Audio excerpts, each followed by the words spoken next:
A very warm welcome to StudyIQ, my dear friends. I am Prashant Mavani. I hope you all are doing good. Today is 9th October 2020. Day is Friday. I would like to start today's discussion with this quote by Vincent van Gogh. Vincent van Gogh is an outstanding painter, artist, right? And throughout his life, he tried to see this thing. He was working on this thing, that how much one can unlock his or her potential. Outstanding person, right? If you ever get time, make sure you read a little bit about Vincent van Gogh. He said that what would life be if we had no courage to attempt anything? We need courage when we do something that is out of our comfort zone, right? If you want to step out of your comfort zone, then a fuel that you need is courage. And without this, I'm afraid we cannot breach our boundaries, right? So if you ever find a chance, and if you're a bit fearful about something new that you are trying to do, just carry on, right? Your fears will be there, your demons will be there, but that's fine. Take them with you and break or breach this boundary of comfort zone. With this, dear friends, the StudyIQ team has designed a smart course. This smart course is for Civil Services Examination. It covers your pre as well as mains examination till 16th October. EMI offer is also available. To find out more about it, all you have to do is download our mobile application. To download the PDF of today's lecture, check out my Telegram channel. And you can follow me on Facebook as well. Dear friends, please make sure that you hit the like button if you have learned something from today's discussion.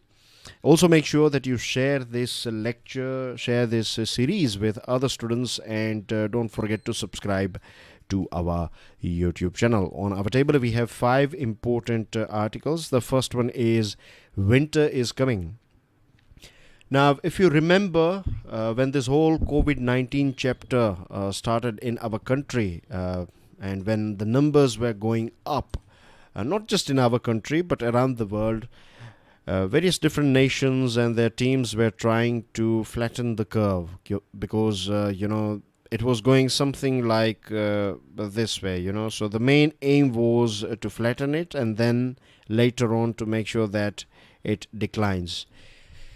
I'm happy to say that at present we are at this stage, right? So that's a big achievement for our country, because you know how it all started: 15 cases and 20 cases and 100 cases and 1,000 cases per day. And a few weeks ago, we were clocking 1 lakh plus cases per day. But the latest data is suggesting that the first COVID wave is now receding for India at large, and that's a very good news. On Wednesday, active cases dropped nationally for the 6th consecutive day, with the 7-day average of daily cases dropping every single day since 16th September. Again, a very good news, and this is going to be good for the upcoming festive season. Because this will boost our economy if COVID-19 cases are going down. So this will create a positive environment in the minds of consumers that things will be okay in near future. So we have money, then we can indulge in buying few things from the market, and this will help the whole economy. So this is going to be its big impact, but that does not mean at all that we should lower our guards. We should not do this mistake. Kerala is a state, we have talked about Kerala. Kerala was a case study state. It was the first state to get COVID-19 case in our country, and it was one of the best state in handling this COVID cases. Things were under control in Kerala, but the latest Onam festival, Kerala was, a bit out of track, bit out of focus, and the people of Kerala, they celebrated Onam with full energy, and to be honest, they were, complacent with this, with COVID-19. And at present, the situation of Kerala is bad. They have seen highest peak in daily cases. So we don't want to repeat this thing. Maharashtra had a lower key, beg your pardon. Maharashtra had a low key Ganesh Chaturthi. We know how it is celebrated in Mumbai. So many people gather, but this time it was a very low-key affair. But then as well, it paid a price for this low-key affair. So we should not, other states should not, take things for granted. If numbers are going down, that does not mean that we lower our guard. And doctors of West Bengal, they are pleading, they are requesting people that make sure that this upcoming Durga Puja, you follow all health protocols, because if we don't, then we are going to see a tsunami of infection in West Bengal. So upcoming Dashera, Diwali, then later on we have Christmas, New Year. So we have to make sure that we don't lower our guards. Face masks are not only great from a public health perspective, but they are also important from economy perspective as well, because they are a cheap substitute of costly lockdowns. Yesterday, Prime Minister Narendra Modi launched this massive awareness campaign that people should wear masks. People should, it's about creating awareness about masks, about social distancing, about washing hands. And we don't want to see a second wave that was visible in these two countries like US and Spain. They had their second waves of coronavirus, and the second wave was in fact more severe compared to the first wave. We are also entering a zone of winter. Now, winter is a season that is famous for cold and flu. And so many people are going to get this cold and flu, and so many people are going to be scared of getting cold and flu, and they may be wondering whether this is COVID-19 or normal cold and flu. So more pressure on our clinics and hospitals. So season, the big picture is that the upcoming winter season is a season that is not in our favor. We will be swimming against the current in this winter season. And the other thing is, every winter, let me remind you, we hear news about smog in Delhi and other areas of North India. So this smog and pollution is going to impact people's lungs. And if you have damaged lungs, or if your lungs are not at their best, or if, let's say, if your lungs are suffering, then COVID-19 on top of it is a deadly combination. So things are going to be a bit difficult, so we should not think about taking a chill pill. In fact, we should be as prepared as we were when the numbers were going uphill. Moving on to next item, Scissoring the DNA. This is about celebrating innovation. This is about celebrating this hard work, dedication, and whatnot. The latest prize, Nobel Prize for biology, is given to this two ladies. Right, the names are on your screen. I said biology, isn't it? No, it's chemistry. Right, so it's definitely a game changer in the field of biology. But this Nobel Prize 2020 for chemistry is awarded to Emmanuel Charpentier. I'm not familiar with this name, so I beg your pardon if I'm not pronouncing it right. And Jennifer A. Doudna.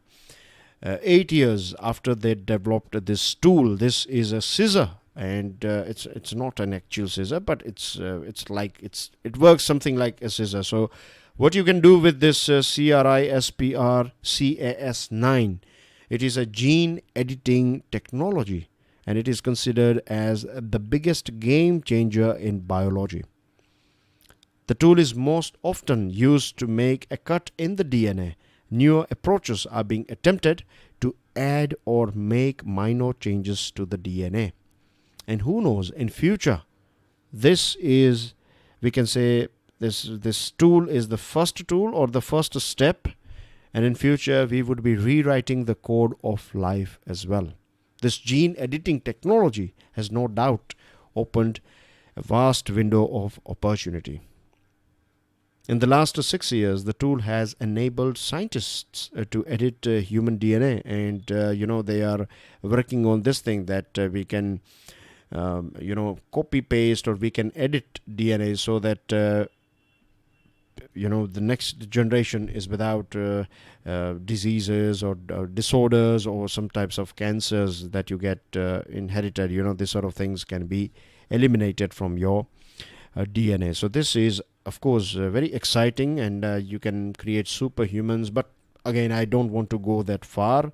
When I say superhuman, I mean to say that we would be resistant to most of the diseases. We can have this thing in future. At present, it may look fictional, but that's what happens with every new thing, right? It looks fictional, and then it becomes a reality in future. Anyway, in 2016, the first human clinical trial to treat an aggressive form of lung cancer by introducing cells that contain genes edited using CRISPR-Cas9. The use of the tool has so far been limited to curing genetic diseases in animal models. And, Chinese researcher, this created a huge international or scientific world was not happy about this. Chinese researcher who used the tool to modify a particular gene in embryo to make babies immune to HIV infection. Scientists said that we don't have any guidelines so far about this thing, but that does not mean that we step out of our ethics and we step out of, we do things that are not decided by the community yet, and that is a very good way of, peer-to-peer review is also important when you are entering into a new zone altogether. At present, we are using this thing in agriculture, and it is helping us a lot, in many fields. It helps in increasing yield, quality, disease resistance, herbicide resistance, and it helps in domestication of wild species. It has also brought in sweeping changes to breeding technologies. So in future, this thing is going to be a base of a new world, hopefully, that we will design in future. Avoidable uncertainty. This one is about Reserve Bank of India. Now, dear friends, let me take you through some basics, right? So Reserve Bank of India, and it has this MPC, Monetary Policy Committee. So you have 6 members in Monetary Policy Committee. 3 members are from RBI, and 3 members are selected by the government of India. Now, for the first time in recent past, we are witnessing this thing that RBI deferred its bi-monthly review. Like bi-monthly review. What is bi-monthly? What about? So, see, first of all, you have to understand that our financial year starts on 1st April 2020. Regular students, bear with me. I am explaining these things for new students, and I'm sure there are many new students present today in this class. So, I won't take too much of your time, right? So financial year starts from 1st April. Every year it starts on 1st April. So the current one started on 1st April 2020 and it will end on 31st March 2020. So here you go. These are your 12 months. So bi-monthly is something that you are bringing out every 2 months. So this is bi-monthly. This is the third bi-monthly policy statement of this year. Okay. And it was delayed because there's 3 members were not appointed on right time, and this is not healthy. This is not good for our economy because the whole market, investors and other governments, they are waiting for India's situation. They want to know. We keep eye on other countries. We keep eye on other investors and other people. In the same way, there are so many stakeholders. They are waiting for India's figures or decision taken by RBI or this monetary policy statement, to be short and sweet.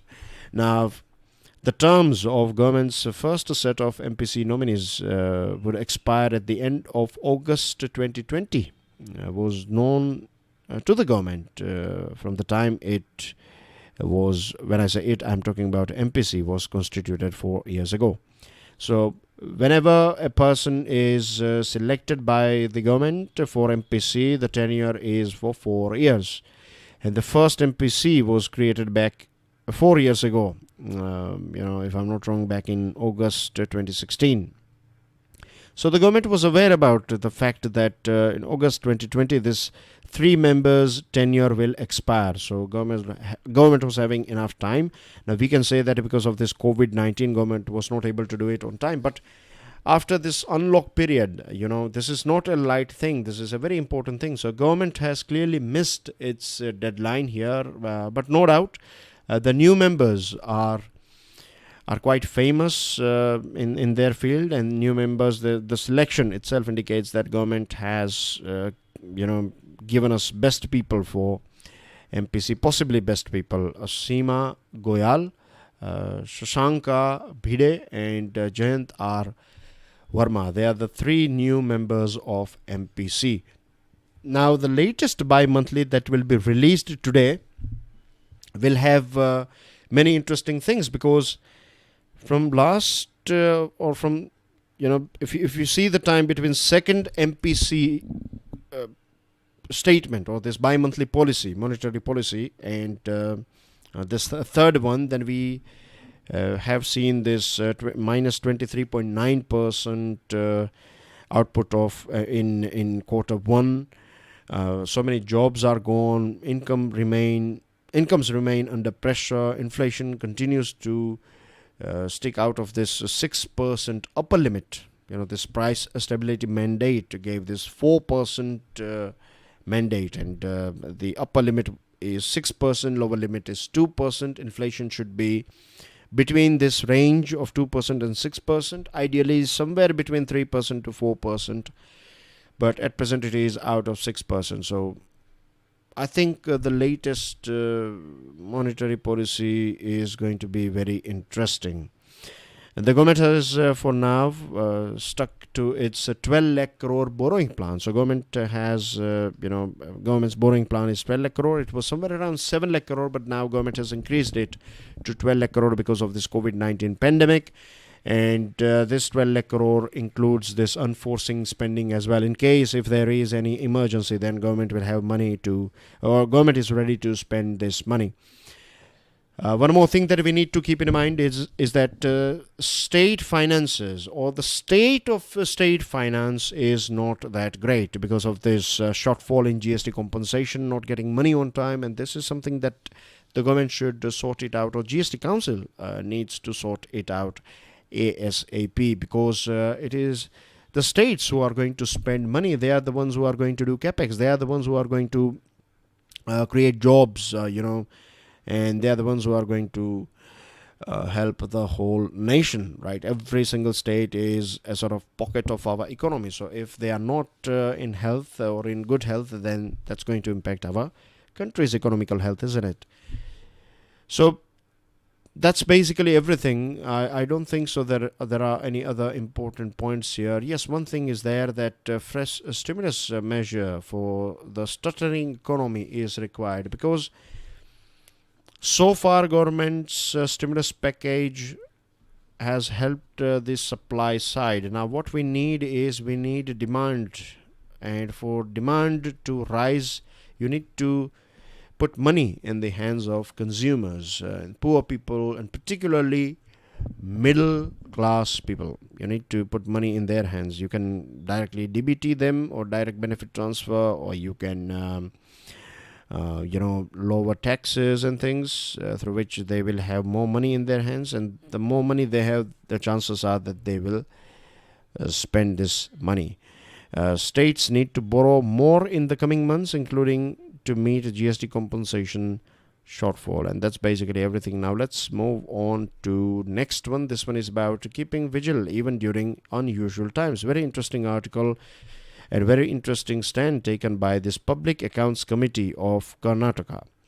Karnataka State Legislature's Public Accounts Committee has directed Controller and Auditor General of India, or CAG, to conduct a special audit into the purchase of COVID-19 equipment within 15 days, and where the PSC chairman H.K. Patil chaired a meeting of panel and instructed the CAG to constitute a special team of its employees to get the audit of all purchases of COVID-19 equipment, highlights the role and significance of the National Audit Office in these unusual times.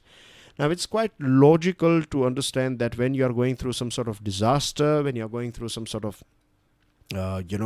emergency, then you will buy things that are easily available, even if those things are not top of the range quality products, and even if you are buying a little bit inferior quality product, and if you are paying high price, then for time being that's okay, right? It's okay.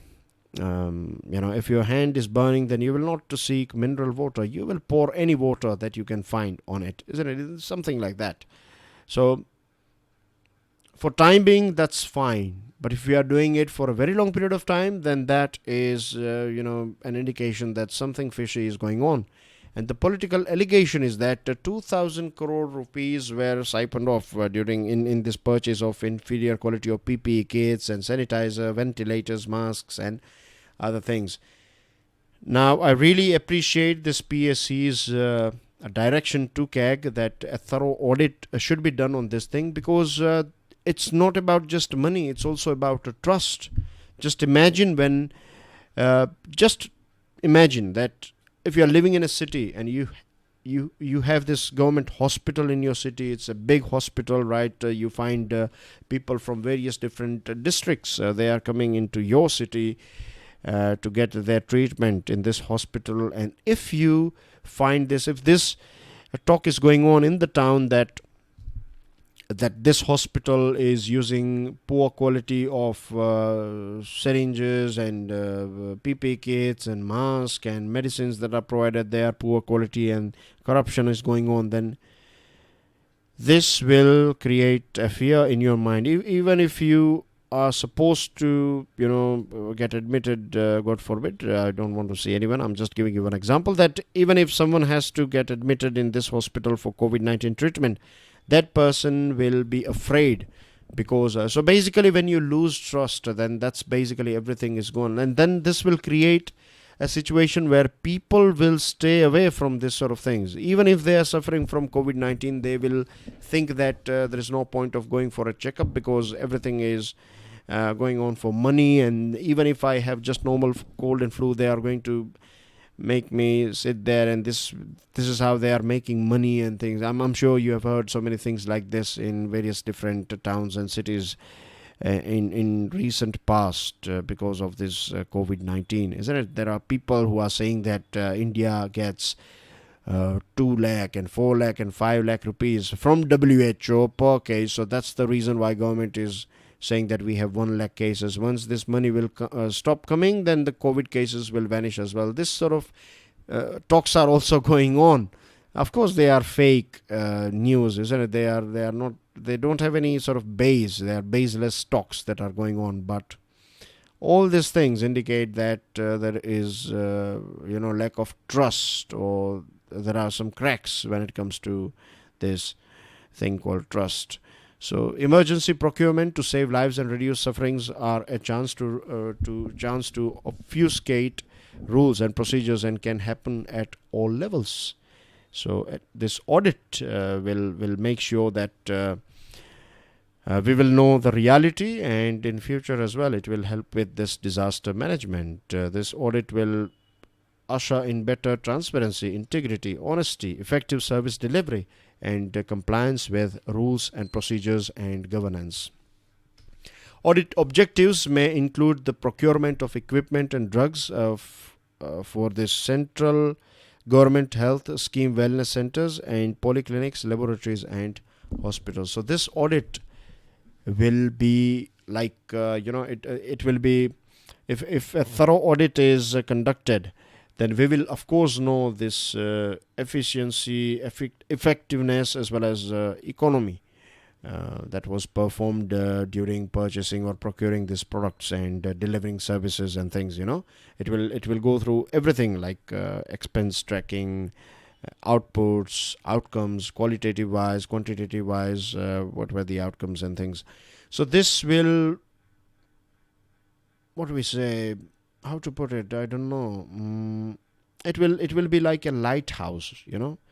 This audit will help other states as well to go for this sort of audit, and this will change the way things are done during any sort of emergency for ever, then this politician or whoever is involved in this sort of things, they will be afraid to do things like this, particularly in time of disaster. And that's how it should be. The last one is about winning back trust in vaccines. A very important article. Now, we have talked about this thing earlier on as well, that Trump has repeatedly said that he is going to deliver a vaccine before mid-October because he wants to win election, isn't it? So this is a pure political statement, and science does not work on politics, and we should not allow this sort of political pressure to impact efficacy or standard operating procedure or the things that are necessary to develop a vaccine.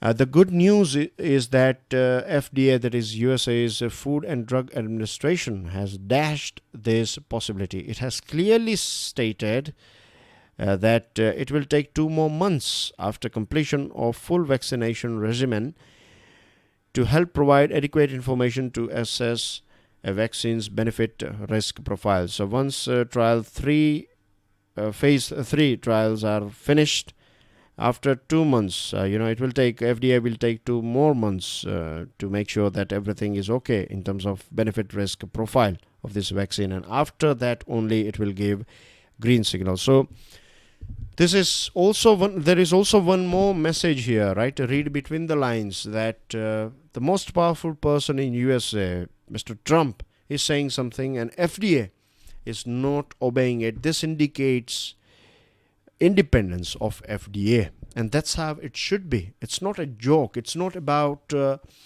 winning elections, right? This is a very serious thing.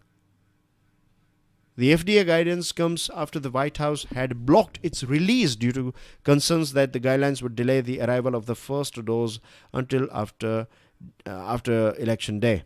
Of course, if you get a vaccine before elections, so this will have a positive impact for Trump, but we have to work about safety.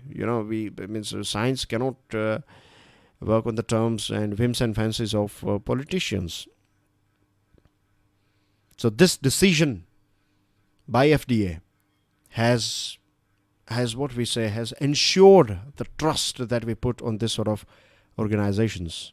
They have clearly said that quality, safety, and efficacy are most important pillars. FDA's initiative to build public trust in COVID-19 vaccines is one of the many steps taken by stakeholders to address the concerns about new vaccines developed and tested at speeds unknown before.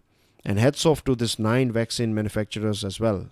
They have together signed a joint pledge. They said that first they will finish this third phase, and once they are satisfied with the result of third phase, only after that they will approach FDA.